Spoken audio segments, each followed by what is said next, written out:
Salut à tous, bienvenue. Un coup de pouce pour Ruti Layani Anoufa, c'est notre invitée du jour. Elle est orthoptiste, on lui souhaite la bienvenue. Comment ça va, Ruti ? Très bien, au Hachem. Alors, orthoptiste, ça veut dire quoi ? L'orthopsie, en fait, c'est la rééducation des deux yeux. Comme son nom l'indique, ortho, c'est remettre les yeux droits, et opsie, c'est en fonction de l'œil. Ok.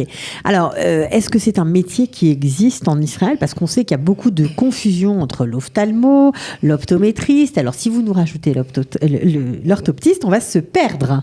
Alors, oui, effectivement, il y a plein de gens qui s'embrouillent. Alors, l'ophtalmo, c'est le médecin des yeux. Et que je pense que les parents doivent consulter un ophtalmo, parce que ici, c'est beaucoup le réflexe optométriste. Parce que des fois, il faut dilater les yeux, des fois, il faut mettre des gouttes dans les yeux, et seuls les médecins sont aptes à faire ça. Les autres ne donnent pas le droit de mettre des gouttes. Okay. Donc, même s'il y a une maladie ou quoi que ce soit, un optométriste ne le détectera pas. Donc chez un enfant. C'est le fond d'œil. Pour moi, je pense que la première chose, quand on veut voir si l'enfant a un problème, déjà aller chez l'ophtalmo. D'accord. Deuxième chose, l'optométriste aussi, pour regarder le numéro de l'enfant ou le numéro d'un adulte. Pour les lunettes. Pour mettre des lunettes. Mais de 0 à 9 ans, il est indispensable d'aller chez un ophtalmo, parce qu'un enfant, il peut tricher du fait qu'il peut faire beaucoup d'efforts, même s'il peut avoir même 10 dixièmes, et avoir besoin d'une correction plus d'hypermétropie, parce qu'il a encore l'œil petit.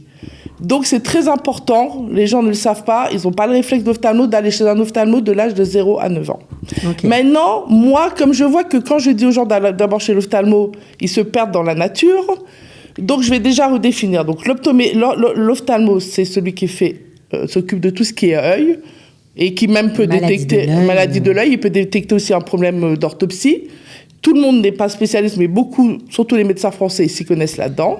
Alors, l'orthopsie, c'est quoi ? L'orthoptiste ? L'orthoptiste, en fait, elle va s'occuper de tous les déséquilibres oculomoteurs qui sont dus à un problème de fusion des deux yeux. Les deux yeux ne travaillent pas ensemble comme il se doit. D'accord. Alors, il peut y avoir les paralysies, il peut y avoir des strabismes. C'est les troubles de la vision binoculaire. Voilà, exact. Okay. Maintenant, l'optométriste, alors oui, il va être apte à faire des lunettes, mais c'est vrai que c'est mieux de s'adresser à l'optométriste après l'âge de 9 ans ou de faire un petit examen global chez lui, mais quand même toujours avoir l'avis d'un ophtalmologue, c'est très important.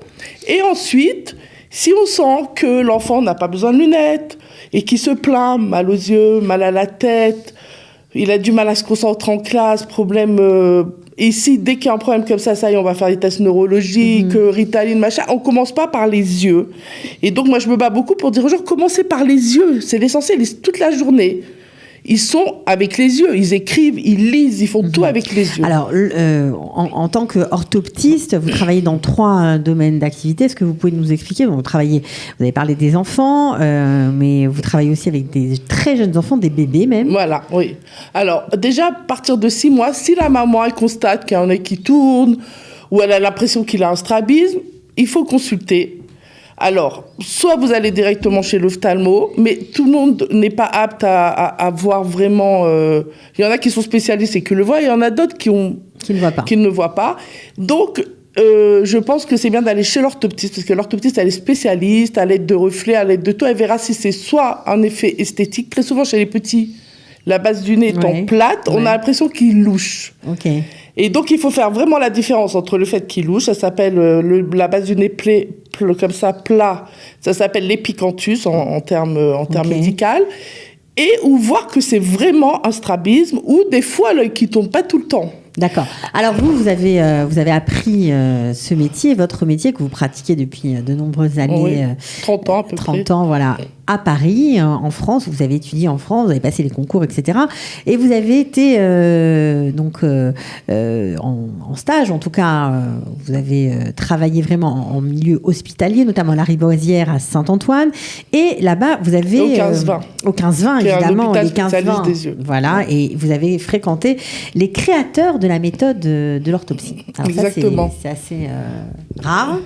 Exactement, donc surtout à la Riboisière, donc j'étais avec ceux qui ont pratiquement créé la méthode, et ils avaient des méthodes spéciales qu'on n'a pas ici. Alors c'est vrai que quand il y a un strabisme chez un petit enfant, on va lui mettre des caches pour faire travailler l'œil qui ne travaille pas, mais il y a d'autres méthodes, il y a des méthodes de secteur, Il y a d'autres méthodes d'occlusion que bon, les gens ils vont faire la méthode la plus simple ici en Israël, mais ils vont pas connaître tous les petits filons qui sont plus acceptables par l'enfant et qui donnent de très bons résultats aussi. Donc vous pratiquez. Moi, je pratique ça, je m'occupe de ça. D'accord. Pourquoi ? D'abord parce que ça, voilà, pour éviter. Alors pourquoi chez l'enfant c'est important ? Parce que s'il y a un œil qui tourne et qu'on s'en occupe pas tout de suite, l'œil qui tourne, il va perdre de son acuité visuelle.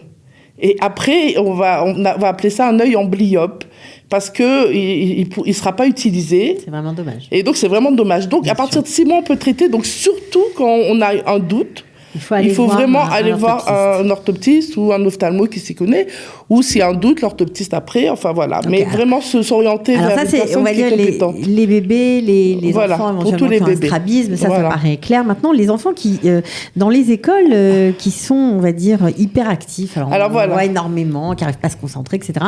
Est-ce qu'il y a un rapport avec les yeux ? Alors, tout à fait. Alors maintenant, ça peut ne pas venir des yeux. Oui, bien sûr. Mais en priorité, alors ceux-là, c'est ceux qui sont le plus difficiles à détecter. Les parents n'y pensent pas toujours parce que ils s'y connaissent pas vraiment. Et ça, c'est très important. Souvent, les enfants qui sont rêveurs en classe ou qui ont des problèmes de concentration, où on leur dit qu'ils n'arrivent pas à lire, ils lisent lentement, c'est souvent parce que leurs deux yeux ne travaillent pas ensemble. Alors, en premier, vérifier les yeux. Bon, alors il peut y avoir d'autres symptômes, ça peut être les oreilles, après ça peut être des problèmes sanguins où il manque des vitamines. Mais les yeux, c'est l'indispensable, on s'en sert toute la journée, ils courent dans la rue, ils courent dans la cour. Oui, bien sûr. Non, mais en plus, si ça permet d'améliorer les résultats scolaires. Alors, comme ils ont été en général voir l'ophtalmo, l'orthoptétriste, qui leur a dit non, pas besoin de lunettes, ils disent bon, col bécédaire, non, tout va très bien. Non, justement, ils connaissent pas en plus ce métier, l'orthoptiste, que justement, quand les deux yeux ne travaillent pas ensemble, ça peut créer tous ces problèmes. Par exemple, j'ai eu un enfant il y a longtemps, au moment de l'antifada, elle n'arrivait pas à lire, elle avait 14 ans, et elle se recevait des pierres, elle venait de Gush Katif tous les jours, à l'époque du Gush Katif, et elle venait 2 fois par semaine, et à la fin, elle me dit, mais je lis des livres entiers, je n'arrivais pas à lire, je l'ai sauvée. Alors, il y a beaucoup de cas comme ça. Alors, elle n'a pas été prise à la racine parce qu'ils ne connaissaient pas l'orthoptie à cette époque, puisque c'est le tout début, vraiment, ce n'était pas connu en Israël. Là, maintenant, beaucoup d'orthoptistes arrivent, beaucoup de France, et ça commence à être connu. Alors, il y a une autre catégorie de personnes, alors là, plutôt d'âge mûr, qui, lorsque elles vieillissent, on va dire ça comme ça, et qu'elles commencent à porter des lunettes... En vision de près. Voilà, vision de près. Apparemment, on peut aussi, dans ce cas-là, avoir recours à l'orthoptiste. Pourquoi ? Voilà. Alors, parce qu'elles avaient certainement un petit problème de convergence, c'est-à-dire qu'ils avaient un pseudo-strabisme qui ne se voit pas, qu'au repos, les yeux ont tendance à sortir. Donc, pour voir on est obligé toute la journée de converger, que les deux yeux travaillent ensemble. Donc, toute la journée, ils vont à l'extérieur, à l'intérieur, l'extérieur, à l'intérieur. Et donc, ils arrivaient à l'estadaire à se débrouiller avec ça jusqu'à présent. Mais avec les lunettes de plus, ça accentue ce problème. Alors, ils vont mettre des lunettes de près. Des lunettes de plus presbyte. Ils vont aller voir l'opticien, il va leur mettre, il va dire, mais je comprends pas, j'arrive pas à les supporter. Pourtant, ils ont bien mesuré, l'opticien. En général, ils se trompent pas, ils ont bien mesuré. Pourquoi je les supporte pas ? Et en fait, très souvent, c'est parce qu'ils avaient un petit problème qui s'est accentué et que du coup, là, ils sont très gênés parce qu'ils n'arrivent plus à faire ce travail. Donc, ils voient flou, ils s'endorment devant la télé. Voilà, c'est tous les symptômes. Ils ont du mal à converger. Ils ont du mal aussi beaucoup à la néga, en conduite. Et en général, les gens qui ont un problème de convergence, ils sont très photophobes. C'est-à-dire, ils ne supportent pas les lumières.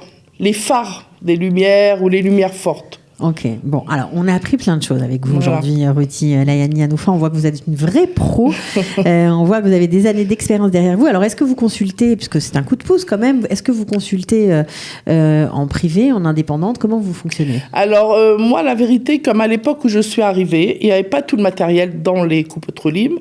Donc j'ai décidé que je voulais tout mon matériel, donc, parce qu'on travaille beaucoup à base de barres de prisme qui font converger.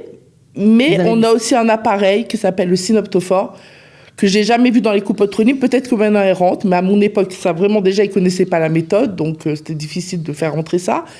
Et cet appareil, je l'ai. Et Baruch Hashem, j'ai de très bons résultats avec, parce que ça permet justement de travailler en vision de loin.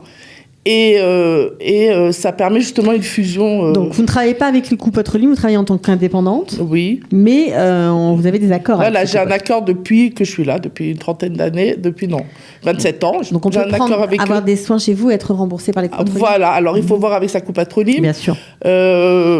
La Meouchedet, ça marche très bien, la Maccabi aussi. Léomide, ça dépend des sniffim. Clalit, ça dépend des sniffim. Bon, après, c'est toujours... ou alors, on peut venir en pratique, je prends pas des 1000 et des 100 parce que je veux que les gens... Ça coûte combien de consultation ça soit accessible aux gens. 150 shekels le bilan, d'emblée, pour voir si la personne a besoin. Et après, la séance, c'est 100 shekels pour les gens qui sont intéressés. Donc, c'est raisonnable. Donc, il y en a qui le font, même sans être remboursés. Pour vous contacter? Eh ben, on m'appelle à mon téléphone. Vous allez donner, il faut le donner, si vous le connaissez. Alors, je vais vous donner mon téléphone, parce que là, je viens de changer. 054 723 6983. Voilà, donc vous avez compris, si vous avez des enfants qui ont des petites difficultés à l'école, on ne comprend pas très bien pourquoi, ça vient peut-être des yeux, n'hésitez pas à consulter, c'était notre coup de pouce. Je voulais juste rajouter un petit truc, bien sûr. Que les gens peuvent m'appeler juste pour que je les renseigne, leur dise quoi faire, qui aller voir, quel ophtalmo qui peut bien les... Parce qu'il y a... Baruch Hashem, tous les ophtalmos sont bons, mais chacun, il va avoir plus... son problème. Non, mais chacun va avoir plus sa spécialité. Il y en a, ils vont être spécialistes en cataracte. Alors, je vais les orienter vers les médecins qui seront plus à même. Et puis, je vais leur dire déjà par téléphone si je pense qu'ils ont un problème et que je suis à même de les aider, moi, ou d'autres personnes. Bon, voilà. Ruthi, on est charmés par votre compétence et par votre gentillesse. Voilà, on espère que vous aurez plein de gens grâce à ce petit coup de pouce. Merci beaucoup. C'était Ruthi Layani Hanoufa. À très bientôt. Merci beaucoup. Ciao. Merci. Bye.